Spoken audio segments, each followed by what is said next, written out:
Hello to my Get the Pen family. Greetings to you. Thank you for coming to join me today. Thank you for returning. If you are new, welcome. If you have not subscribed, I would really appreciate if you click the subscribe button, like, comment, share, all of the things. I love the interaction, the feedback, and all of that.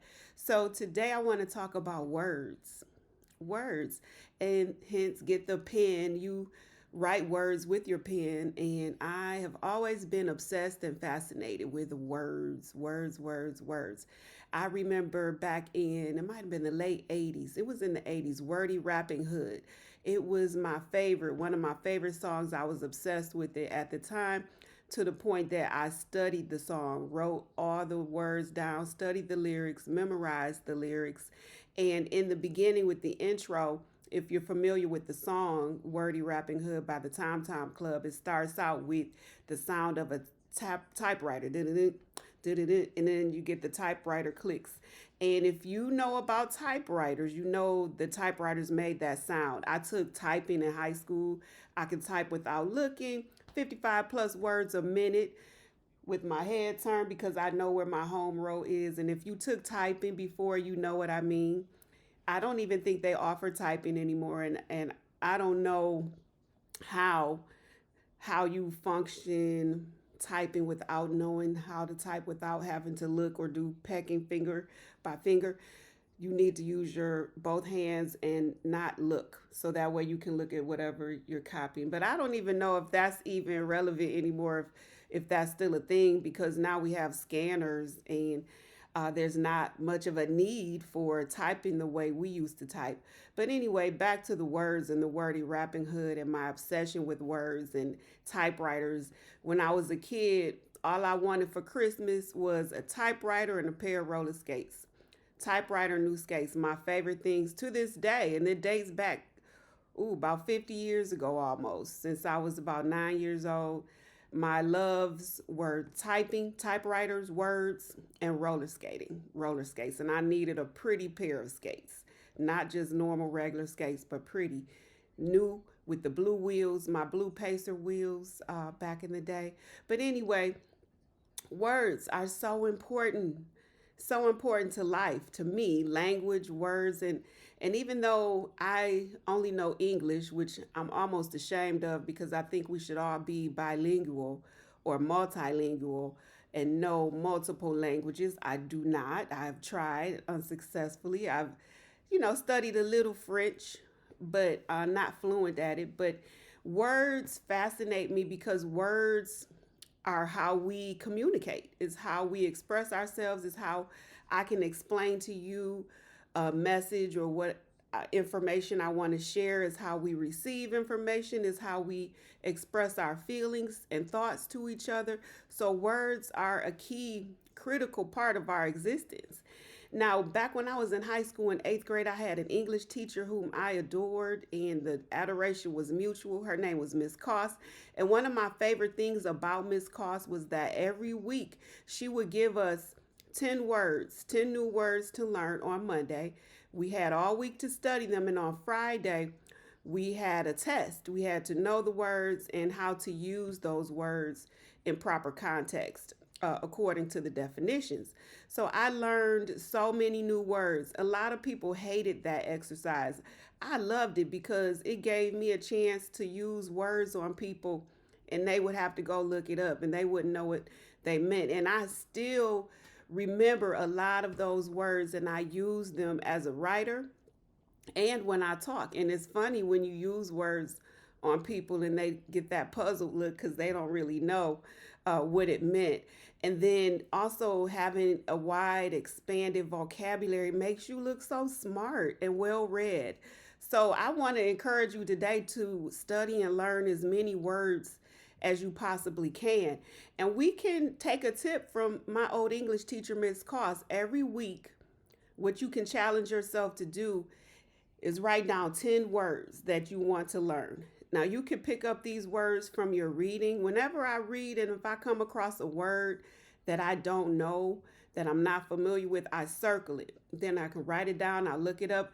It's so easy nowadays because we have Google. All you have to do is Google the word, look it up, see what it means, and voila, you've expanded your vocabulary just like that. So, being an avid reader is naturally going to expand your vocabulary.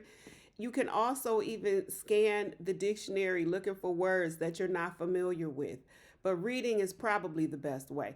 Or if you're listening to smart people talk and they use words that you're not familiar with, make it your business to learn what these words mean and learn how to use them properly.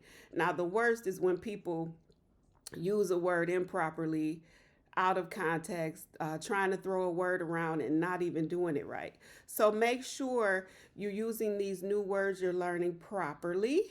So study, expand your vocabulary, be a reader, be a speaker. It draws attention to you, the good kind of attention that makes you look smart because you are, and people need to know that you're smart. And if you aren't familiar with the Wordy Rapping Hood song by Tom Tom Club, Google it. You can go to YouTube. You're already on YouTube, so pull that song up. And if you haven't heard it in a long time, it's worth a revisit to listen to that song.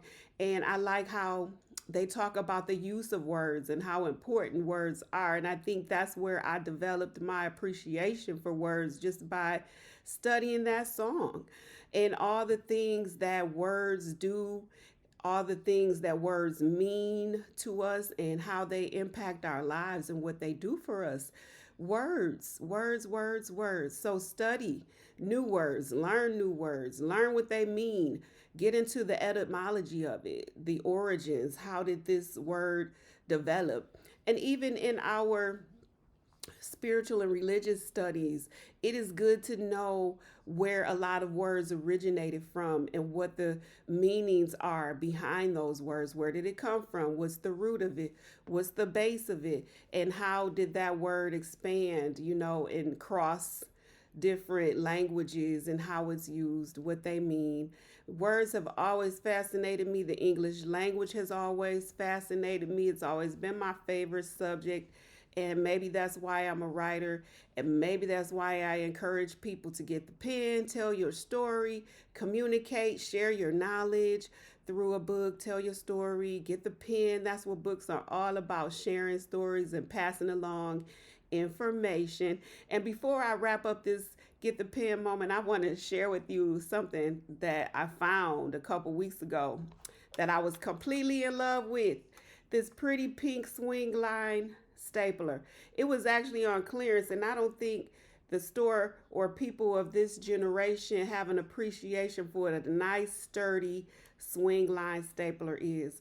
My grandmother, who was an entrepreneur, had her office out of her house, had to have a swing line stapler. It's like the staple of your office, of office supplies. So I don't really have a dedicated workspace yet, but when I do, this is going to be the center of it. It's pretty pink fuchsia.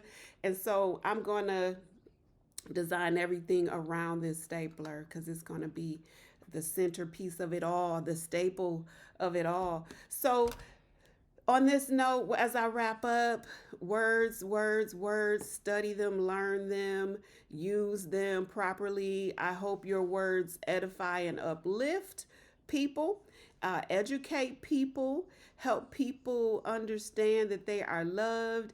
And I hope you use words to inspire people. This has been a Get the Pen moment. Thank you for joining. And make sure you check out getthepen.com. This is on the website, but I still love words. That's why I'm still writing books and still using words to inspire, help, bring healing. Words can heal. Words can hurt, but they can heal as well. They are, I call them, it's a tool for healing and a weapon for mass construction, not mass destruction, but construction, which is building. We want to use our words to build.